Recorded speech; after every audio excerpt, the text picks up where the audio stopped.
In August 1914, war broke out in Europe. The intense fighting soon spread beyond Europe to include the seas around Western Europe. In the United States, tensions ran high, especially as newspapers reported on the destruction and loss of life in Belgium, a neutral country. Americans, who in large part emigrated from the nations at war, tended to support their native lands. President Woodrow Wilson was worried that supporters of each side would drag the United States into the war. He went before Congress on August 19, 1914, to ask for a declaration of neutrality, stating that the United States must be neutral in fact as well as in name. Even with the Congressional Declaration of Neutrality, the actions of the United States tended to favor the Allies, the British and the French. The United States was in a recession in 1914.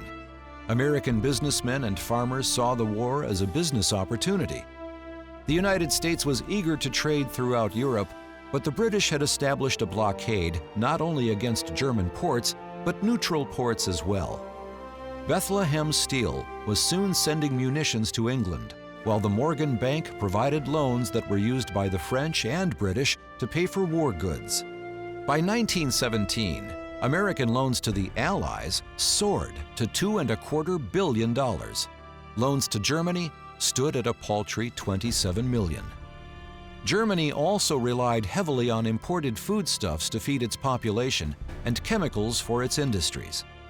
The British Royal Navy outnumbered the German Imperial Fleet and was able to place an effective blockade on Germany's Baltic seaports as well as neutral ports in Northwest Europe.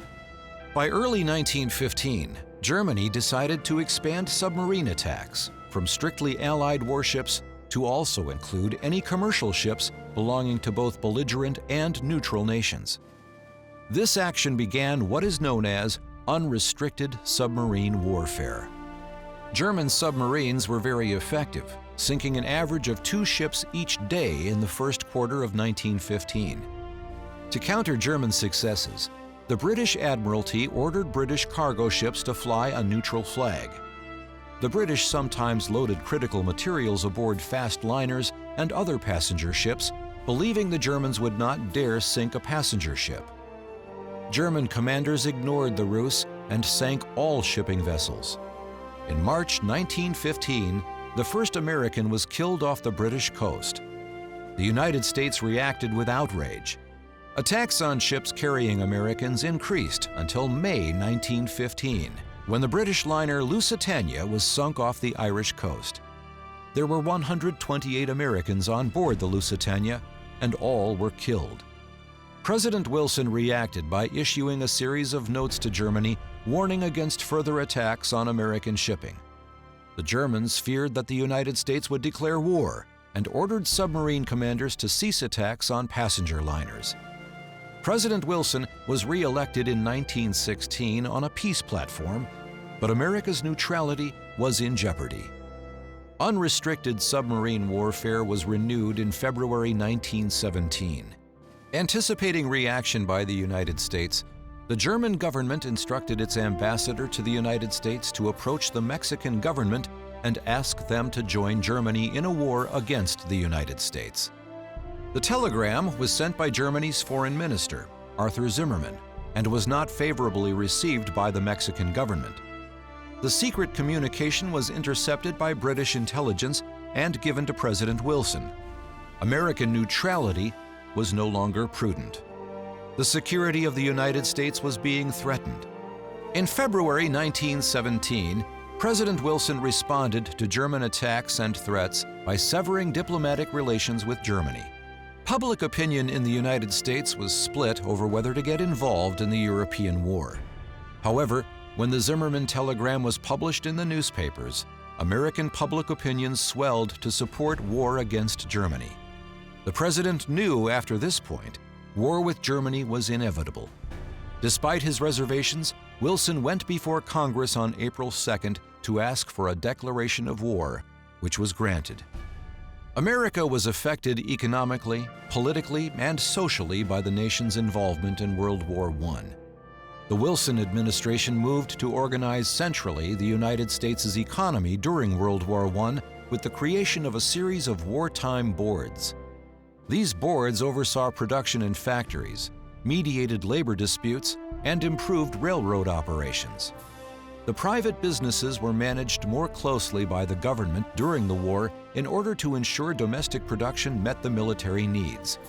To finance the war, the United States borrowed from the American people by selling Liberty bonds. These bonds accounted for 2/3 of the war's cost. In June 1917, at the request of the Wilson administration, Congress passed the Espionage Act. The law provided penalties for spying, sabotage, and obstructing the war effort. But some parts of the law infringed on personal freedoms. For example, the law banned the use of the United States mail to send anti-war materials. In another example, Eugene Debs was arrested after making a series of speeches against the war, urging American men not to fight. He was a prominent socialist, 4-time candidate for the presidency, and union leader. The courts convicted Debs under the Espionage Act and sentenced him to 10 years in prison. Another impact World War I had on the United States was the shift in population demographics. The migration of African Americans from the South to the North actually began before World War I, as families sought to escape sharecropping and Jim Crow violence. However, the trend accelerated during the war years and was known as the Great Migration.